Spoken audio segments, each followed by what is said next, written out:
sheeg cidda saaxiibka aad la tahay waxaan kuu sheegayaa qofka aad tahay. ترجو من الرحمن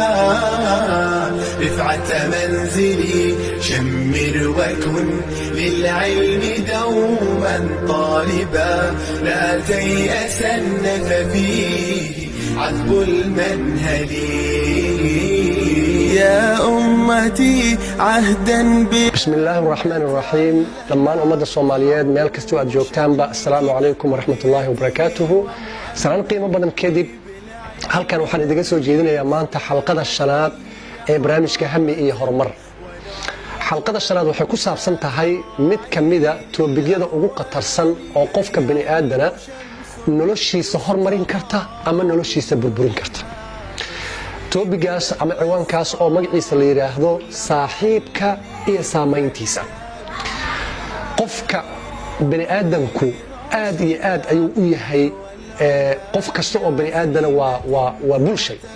yani had iyo jeer wuxuu u baahan yahay dad kale iyo bulsho kale oo dhaxgalo, dad oo la sheekaysto, dad oo la wadaago humuumtiisa iyo arrimihiisa gaarka ayuu u baahan yahay. wuxuu u baahan yahay dad saaxiib oo la noqdo ayuu u baahan yahay. laakiin su'aasha muhiimka oo boqol mar ina isweydiiso ay tahay waxa waaye yaa la saaxiibaysaa, man tusaaxib. arintaasu waxa laga yaabaa inay dad fara badan oo dhalinyaro ah ay runtii la fududahay, ama ay iska tahay wax dabeeci ah, ama ay tahay wax fudud oo uu leeyahay qofkan la saaxiibayo muxuu macno ku sameeyaa noloshayda.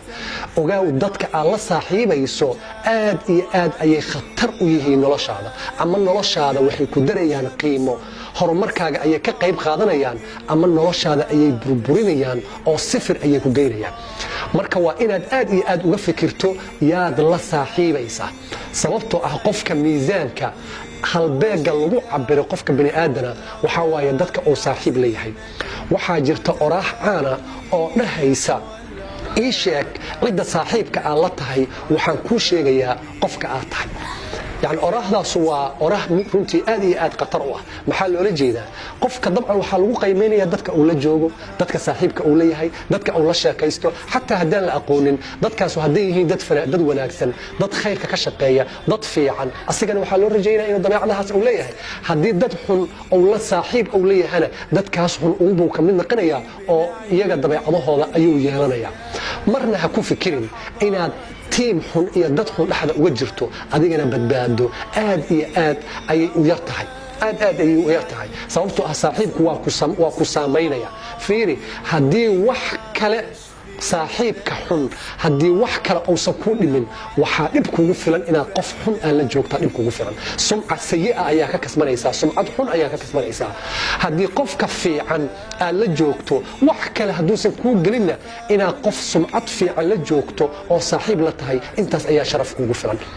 marka saaxiibku nolosha bani aadamka wuxuu ku leeyahay saameyn aad u ballaaran oo ama horumarkiisa ayuu ka qayb qaadanaya, ama qofkaas inuu burburo oo nolosha ka dhaco oo eber uu noqdo ayuu ka qayb qaadanaya. that's why rasuulkeena calayhi salaatu wasalaam oo aad iyo aad nooga digay oo rasuulku uu dhahay calayhi salaatu wasalaam iska fiiriya cidda la saaxiibaysaan. rasuulku wuxuu dhahay almar'u ala diini khaliilihi, qofka saaxiibka uu leeyahay diintiisa ayuu raacaa. falyandur ahadukum man yukhalil, qofku ha iska fiiriyo qofka la saaxiibay diintiisa raaca. maxaa loola jeedaa? bimacnaa qofka adiga aan saaxiibka la tahay aad buu sirtaada og yahay, qalbigiina isku furan, wax allaale wuxuu kuu sheego automatic u qaadee asigana wuxuu amaanata aad u sheegto wuu qaadanaya. waa isa saameynaysan. waxaan sameey hadduu ku yiraahdo waa sameeyne, waxaan ka joog hadduu yiraahdo waa ka jooge. sababtoo ah waad aaminsan tahay, qalbigiina isku furan, saaxiibaad tihiin, sheeko wadaagaad tihiin. meesha khatartu ay ka imaanayso meeshaas waa idan waxaa laga doonayaa walaal inaad iska fiiriso cidda aad la saaxiibayso. toobigan waxaan ka soo tiriyay ama uu ka mid yahay 7 shay ee nolosha bani aadamka horumarka ballaaran gaarsiisa, ama dhanka kale marka loo xulo saaxiib xun oo noqdana maaragtaa nolosha dumisa. sidaas darteeda hadda laga bilaabo ka fikir, dib uga fikir dadka aad saaxiibka la tahay, dadka aad la joogto, dadka aad la sheekaysato, dadka qaxwada aad la fadhiisato, dadka aad sheeko wadaaga tihiin, dadka aad sirta u sheegato man hum yihiin. iyaga ayaa lagugu qiimeynaya. hadduu saaxiib xun yahana bahol ayuu ku gelinayaa, hadduu saaxiib wanaagsan yahana khayrka iyo wanaaga ayuu ku horseedayaa oo waxa waaye sababtiis ayaa jannada isla wada gelaysaan. hadduu xun yahana meel xun iyo naarta ayuu ku wadaya iyo meel aan wanaagsanayn alakhilaau bacduhum libacdin caduwan ila almuttaqiin yani dadka saaxiibada aha waa cadow yowm alqiyaama marka la tago oo saaxiibada xun ahay ilaa ilaahay kuwa ka cabsada mooyaane kuwaasu meel fiican iyo wanaag ayay suntii iskula jiraan sidaas darteeda waxaa lagaa doonayaa inaad saaxiibka aad xulanayso si fiican runtii aad iyo aad u xusho oo aad sababtoo saaxiib xun kam min annaas imise qofood ayaa saaxiib dartiisa u lumay bal weydii dadka xabsiyada ka buuxa waxaad weydiisaa yaa sabab idigu ahaay inaad xabsi gashaan waxay ku dhihi doonaan saaxiib bal weydii dadka jaadka cuna yaa mijinta ugu horeeyay oo jaadka ahayd yaa siiyey waxay ku dhihi doonaan saaxiib bal weydii dadka sigaarka cabay yaa haashka ugu horeeyay ku siiyey oo sigaarkan kugu tallaalay waxay ku dhihi doonaan saaxiib bal waxaad weydiisaa ardada jaamacadaha barata oo barata takhasus aysan jeclayn oo ay ka shalaayeen takhasuska ay bartaan hadda ay bartaan ardada ka shalaayda waxaad weydiisaa yaa sabab kuu ahay inaad takhasuskan aad doorato oo hadda aad ka shalaysan tahay waxay ku dhihi doonaan saaxiib idan saaxiibku waa khatar lama oga ma dareensani adiga ma dareensani waxaa laga yaabaa inuu kula fudud yahay inuu yidhahdo ani maxaa iga galay camalkiisa asaa iska leh maya camalkiisa hadduu saaxiib xun yahay waa kugu saamaynaya hadduu saaxiib fiican yahana waa kugu saamaynaya bal aan isla fiirino waxa ku dhacay abu daalib waa taqaanaan waa rasuulka sala allahu calayhi wasalam ee adeerkiisa weliba waa adeerkii soo koriyey oo difaacay waay laakiin gaalnimo ku dhintay abu daalib inuu gaalnimo ku dhinto waxaa sabab weyn u ahay laba nin oo saaxiib ay ahaayeen oo rufaqaa usuu la yidhaahdo waa rufaqaa usuu aa la dhahaa waa saaxiibka xun ayaa sabab u ahay maalin maalmaha ka mida ayaa rasuulku u yimi sala allahu calayhi wasalam abu daalib oo xaalatulqarqara jooga oo sakaraatulmowt uu saaran yahay markaasuu wuxuu ku dhahay rasuulku sala allahu calayhi wasalam adeerkeeyow qul laa ilaaha ila allah waxaad tidhaahdaa laa ilaaha ila allah kelimadaas oo uxaaju cinda allah ilahay agtiisa aan kugu dooda hadhow oo idhaahdo adeerkay laa ilaaha ila allah ayuu dhahay rasuulka intaas markuu dhahay waxaa geesaha ka fadhiya laba nin oo rufaqaa usuu ah oo saaxiib ay ahaan jireen oo sheeko wadaag ay ahaan jireen yay yihiin waa abujahal iyo cabdullaahi bin ubay abujahal iyo cabdullahi waa laba saaxiib oo rufaqaa usuu markaasay abu daalib waxay ku dhaheen يا أبو طالب أترقب عن ملة عبد المطلب أو موحد قورسانيسا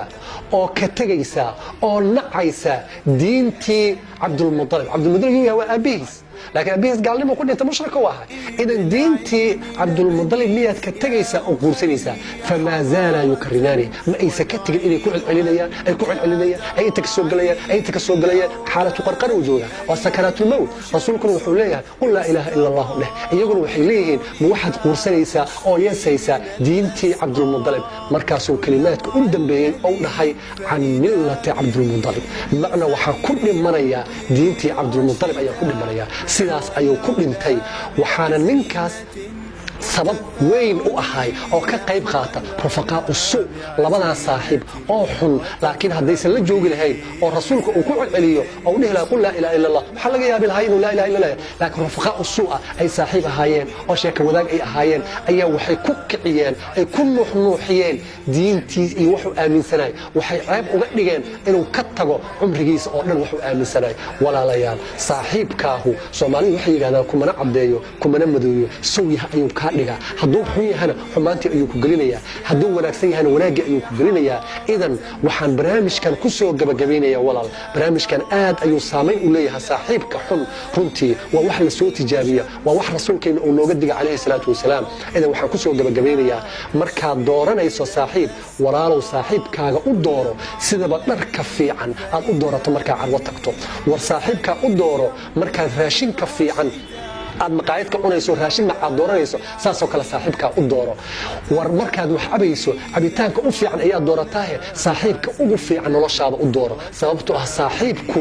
ama horumarkaaga iyo wanaagaaga iyo janno iyo khayr iyo wanaag ayuu kuu horseedi doonaa ama xumaan iyo naar iyo maaragta fashil iyo guuldarre iyo balwad iyo xumaan ayuu kuu horseedi doonaa saaxiibka aad leedahay oo sheeka wadaagga aad la tahay oo had iyo jeer aad la joogto oo aad la sheekaysato ama gabar ha noqdo ama wiil ha noqdo ama oday ha noqdo ama qof kale ha noqdee wuu ku saameynayaa noloshaada ama dhan xun ayuu kuu saameynayaa ama dhan wanaagsan ayuu kuu saameynayaa walaal saaxiibkaa dooro saaxiibkaa oo doorato waa naftaada oo wanaag aad u doorato sababtoo ah wuxuu ka qayb qaadanayaa horumarkaaga ayuu ka qayb qaadanaa ballantaynu waa inaad saaxiib fiican doorato oo ilaahayda subxaanahu wa tacaala kugu badbaadiyo oo labadiinana jannada aad isla gashaan adduunyo intaad joogtaanna horumar iyo wanaag aad ka shaqaysaan waa ustaad mascuud weheliye oo idiin rajaynaya nolol raaxa leh raad fiican iyo raallaanshaha eebe aad iyo aad u mahadsantihiin wasalaamu calaykum